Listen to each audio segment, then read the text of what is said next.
নমস্কার। Castle of স্টোরিজে সকল শ্রোতা বন্ধুদের স্বাগত জানাই। আমাদের আজকের নিবেদন ষষ্ঠীপদ চট্টোপাধ্যায় রচিত ৭ নম্বর ঘর। শুনতে থাকুন আমাদের আজকের গল্প।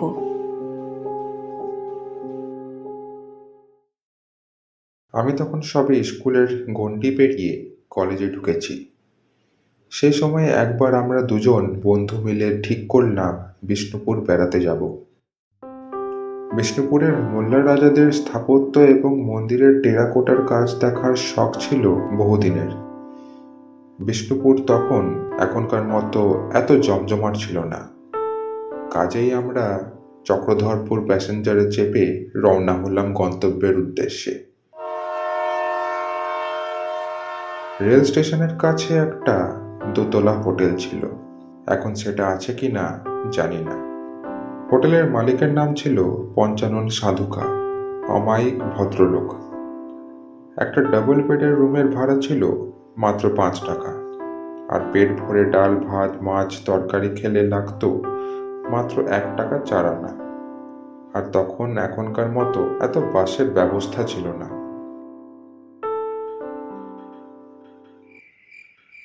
শেষ রাতে বিষ্ণুপুরে যখন নামলাম তখন ঘন অন্ধকার। সময়টা বোধহয় কার্তিকের শেষ, কাজেই একটু ঠান্ডার আমেজও ছিল। যাই হোক, শেষ রাতের সেই অন্ধকার স্টেশনের পায়চারি করতে করতে ভোরের প্রতীক্ষা করতে লাগলাম। আমরা যখন এইভাবে পায়চারি করছি তখন কোথা থেকে একটা বেটে খাটো ঘাড়ে গদ্দানের লোক এসে জিজ্ঞেস করলো, বাবুরা কোথা থেকে আসছেন? আমরা আসছি হাওড়া থেকে। বিষ্ণুপুর বেড়াতে এসেছেন বুঝি? হ্যাঁ। কোথায় উঠবেন কিছু ঠিক করেছেন? না, আগে সকাল হোক তারপর দেখা যাবে। লোকটা এবার উৎসাহিত হয়ে হাত কচলাতে কচলাতে বলল, স্টেশনের সামনে আমাদের হোটেল আছে, ভালো হোটেল। যদি দয়া করে পায়ের ধুলো দেন তো ধন্য হই। জল কল বাথরুমের সব কিছুরই ব্যবস্থা ভালো। এমন হোটেল এই অঞ্চলে ২টি নেই। আমরা দুজনে একবার পরস্পরের চোখের দিকে তাকালাম, তারপর বললাম, স্টেশনের সামনে বলতে কি একেবারে সামনে, না একটু যেতে হবে? একটুও যেতে হবে না, ওই দেখা যাচ্ছে, একেবারে রাস্তার উল্টো দিকে। চলুন না, আমার সঙ্গে চলুন। আমরা ওর কথায় রাজি হয়ে ওর সঙ্গে স্টেশনের বাইরে বেরিয়ে এসে সেই হোটেলে ঢুকলাম। হোটেলের মালিক পঞ্চানন বাবু তখন সবে চেয়ারটিতে এসে গুছিয়ে বসেছেন। আমরা গিয়ে তাকে নমস্কার জানিয়ে ঘর চাইতেই উনি বেটে খাটো লোকটিকে বললেন, যাও তো হে সিধু, বাবুদের ঘর দেখিয়ে দাও।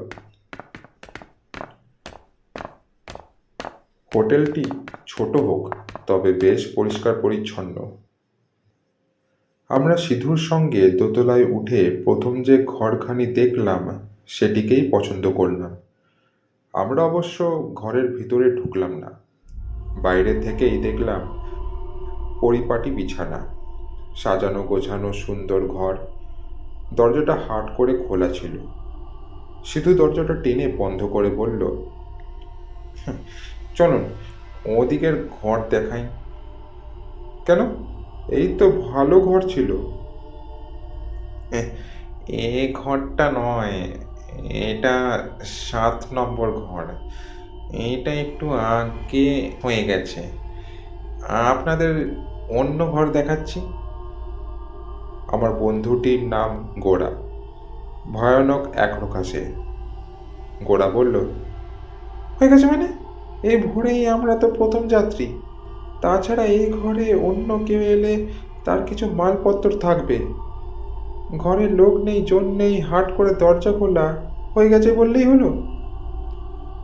তোমাদের যদি বেশি ভাড়ার দরকার হয় সে কথা বলতেই পারতে, আমরা কি দিতাম না? সিধু আমতা আমতা করে বলল, না মানে আপনারা আমার কথা বিশ্বাস করছেন না তো। যাই হোক, ঘর যখন খালি তখন আপনারা ঢুকুন। আমার মনে হয় যখন আমি স্টেশনে গেছি সেই সময় হয়তো ওরা চলে গেছে। সে যাক, কি আমাদের দরকার নেই, এই ঘরই আমাদের পছন্দ, এই ঘরেই আমরা থাকবো। তুমি যাও, এখন চটপট আমাদের জন্য 2 কাপ চা নিয়ে এসো দেখি। সিধু চা আনতে চলে গেল। একটু পরেই শুনতে পেলাম পঞ্চানন বাবুর গলা।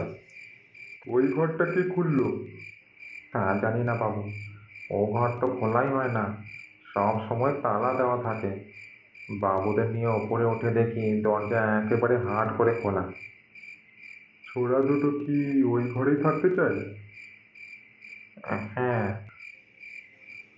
এরপর চুপচাপ আমরা বিছানায় আজ শোয়া হয়ে সবই শুনলাম। একটু পরেই সিধু এসে চা দিয়ে গেল। আমরা চা খেতে খেতে খোলা জানলা দিয়ে বাইরের দিকে তাকালাম। বাইরে তখনও অন্ধকার, একটি দুটি করে পাখির ডাক কানে আসছে তখন। খুব ভালো লাগলো পরিবেশটা। চা খাওয়া শেষ করে গোরা বলল, যাই, বাথরুমের কাজটা সেরে আসি এবার, আমি এলে তুই যাবি। এই বলে গোরা বাথরুমের দিকে এগিয়ে গেল।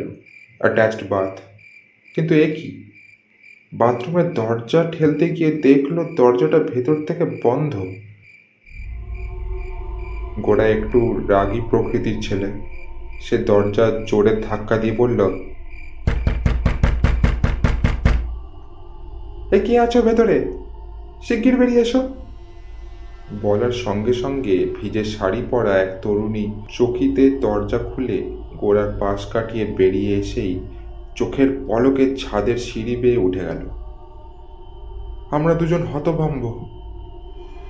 এ কি রে বাবা, এতক্ষণ রয়েছে এখানে অথচ ওর কোনো অস্তিত্বই বুঝতে পারিনি।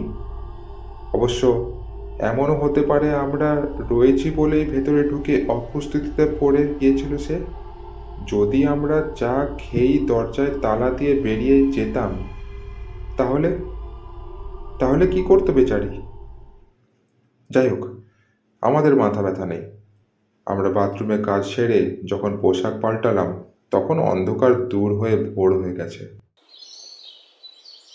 চারদিকের প্রকৃতি বেশ স্পষ্ট দেখা যাচ্ছে। পাখির ডাক আরও বেশি করে শোনা যাচ্ছে। আমরা ঘরে তালা লাগিয়ে বাইরে এলাম। তারপর একটা সাইকেল রিক্সা ভাড়া করে গোটা বিষ্ণুপুর ঘুরে দেখব ঠিক করলাম। রিক্সাওয়ালা 3 টাকার বিনিময়ে সব কিছু ঘুরিয়ে দেখাতে রাজি হল। আমরা মাঝে মধ্যে তাকে জল খাবার খাওয়াতে লাগলাম। প্রথমে আমরা মদনমোহন মন্দির দেখলাম, তারপর রাসমঞ্চ, দলমাদল কামান, লালদিঘি হয়ে গভীর বনের ভেতর গেলাম। বিষ্ণুপুরের নূরজাহান লালবাইয়ের নতুন মহলের ধ্বংসাস্তূপ দেখতে আমরা নতুন মহলের চারদিক ঘুরে দেখতে দেখতে পেছন দিকের বাগানে এসে অবাক হয়ে গেলাম। সেখানে ঘন ঘাসের ওপর শতরঞ্জি পেতে এক সুবেশা তরুণী টিফিন কৌটো খুলে খাবার ভাগ করছে। আমরা যেতে আমাদের চোখে চোখ পড়তেই হেসে বলল, আপনারা কাল রাতে চক্রধরপুর প্যাসেঞ্জারে এসেছেন না? হ্যাঁ, আপনি কি করে জানলেন? আমরাও ওই গাড়িতেই এসেছি। কোথায় উঠলে? স্টেশনের সামনের ওই হোটেলে বুঝি? হ্যাঁ। আমরাও ওই হোটেলেই উঠেছিলাম। সিঁড়ি দিয়ে উঠেই প্রথমে যে ঘর, তাইতে 7 নম্বর ঘর, যতদূর মনে আছে। সে কি? তারপর যেই না শুনতে পারলাম ওই ঘরে একবার একটা খারাপ ঘটনা ঘটেছিল, সেই থেকেই নাকি উপদ্রব হয়। অমনি পালিয়ে এসেছি ওখান থেকে। আমার স্বামীর আবার ভূতের খুব ভয়। গোড়ার কিছু জিজ্ঞেস করবার আগেই আমি ওর হাত ধরে টান দিলাম। তারপর বললাম, চল চল, দেরি হয়ে যাচ্ছে। এই বলে গোড়াকে বনের বাইরে নিয়ে এসে বললাম, আর এক মুহূর্ত এখানে নয়, ওই হোটেলে আমি আর ঢুকছি না ভাই। এবার বুঝতে পারছিস তো ভোরবেলা বাথরুম থেকে কে বেরিয়েছিল? গোড়া চমকে উঠে বলল, তাই তো, ওর কথা একদম ভুলে গিয়েছিলাম রে। ঠিকই তো। তবে আমরা হয়তো হয়তো কল্পনা করছি। ও মেয়েটি ভূত না হয়ে মানুষও তো হতে পারে। আমার মন কিন্তু গোরার কথায় সায় দিল না। আমার ভূতের ভয় খুব। আমরা বেশ বেলা পর্যন্ত চারদিক ঘুরে বেরিয়ে স্নান খাওয়ার পর দরজা বন্ধ করে তেড়ে একটা ঘুম দিলাম। বিকেলবেলা ঘুম থেকে উঠে দেখলাম হোটেলের অন্যান্য ঘরে আরও অনেক যাত্রী এসেছে। দেখে খুব আনন্দ হলো। আমরা চা খেয়ে আশেপাশের লোকেশনগুলো আরও একটু ঘুরে দেখতে চাইলাম। সন্ধ্যের পর হোটেলে ফিরে এসে রাতের খাওয়া খেয়ে অন্য ঘরে দু একজন ভদ্রলোক ডেকে এনে মেতে ওঠা হলো জোর তাস খেলায়। আমি অবশ্য তাস খেলা জানতাম না, তাই শুয়ে শুয়ে গল্পের বই পড়তে লাগলাম। তাস খেলা শেষ হলে ওরা সবাই শুতে চলে গেল, আমরাও শয্যা গ্রহণ করলাম।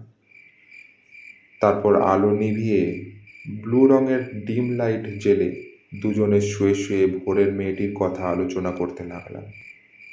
গোরা বলল, খুব ভুল হয়ে গেল রে। ভদ্রমহিলার মুখে ওই ঘরের দুর্নাম শোনার পরও পঞ্চানন বাবুকে জিজ্ঞেস করা হলো না তো ওই মেয়েটির কথা। মেয়েটি কে? রাত তখন কত তা কে জানে। হঠাৎ বাথরুমের ভেতরে প্রচণ্ড একটা শব্দ। ঠিক মনে হলো কে যেন একটা বালতিকে ফেলে দিল লাথি মেরে, অথবা শ্যাওলায় পা পিছলে বালতি শুদ্ধ হুমড়ি খেয়ে পড়ল কেউ। সেই শব্দে আমরা দুজনেই লাফিয়ে উঠে বসলাম। ডিম লাইটটা জ্বালাই ছিল। আমরা উঠে বসেই জোরালো আলোর সুইচটা অন করে দিল। আলোয় ভরে উঠল গোটা ঘর। কি হলো? কি ব্যাপার? উঠে বসেই শুনতে পেলাম বাথরুমের ভেতর কি একটা যেন ছটফট করছে। আমি আতঙ্কে নীল।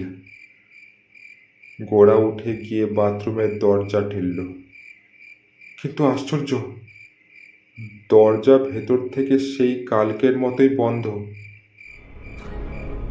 গোড়া সশব্দে ধাক্কা দিতে লাগলো দরজায়।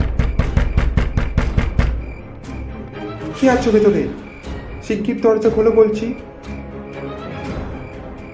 আমরা দুজনেই তখন একসঙ্গে গায়ের জোর দিয়ে বন্ধ দরজা ধাক্কা দিতে লাগলাম। হঠাৎ দরজাটা খুলে গেল দু হাত হয়ে, আর তারপরে যে দৃশ্য চোখে পড়ল তাতে দুজনেই শিউরে উঠলাম।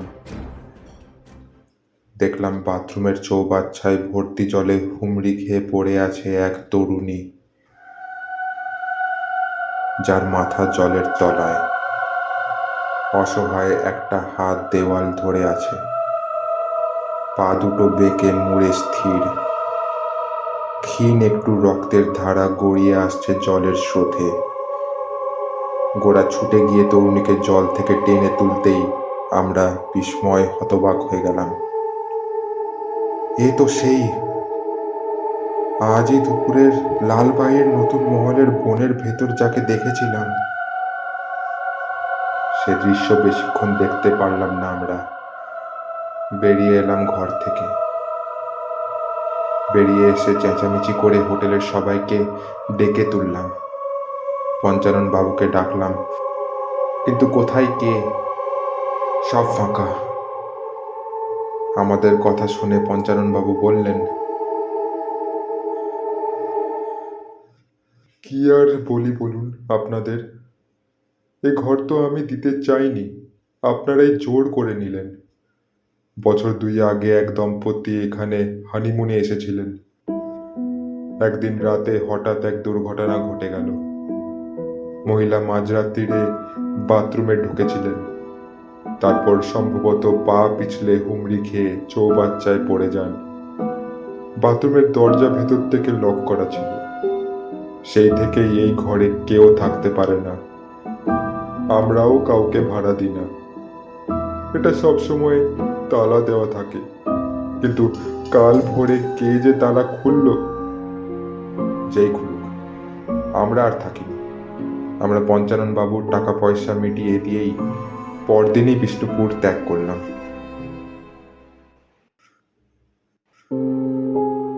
শুনছিলেন ষষ্ঠীপদ চট্টোপাধ্যায় রচিত ৭ নম্বর ঘর। আমাদের আজকের গল্পটি আপনাদের যদি ভালো লেগে থাকে তবে ভিডিওটি লাইক করুন, শেয়ার করুন এবং আমাদের চ্যানেল ক্যাসেল অফ স্টোরিজকে সাবস্ক্রাইব করুন। আমরা খুব শীঘ্রই আরও একটি নতুন গল্প নিয়ে ফিরব।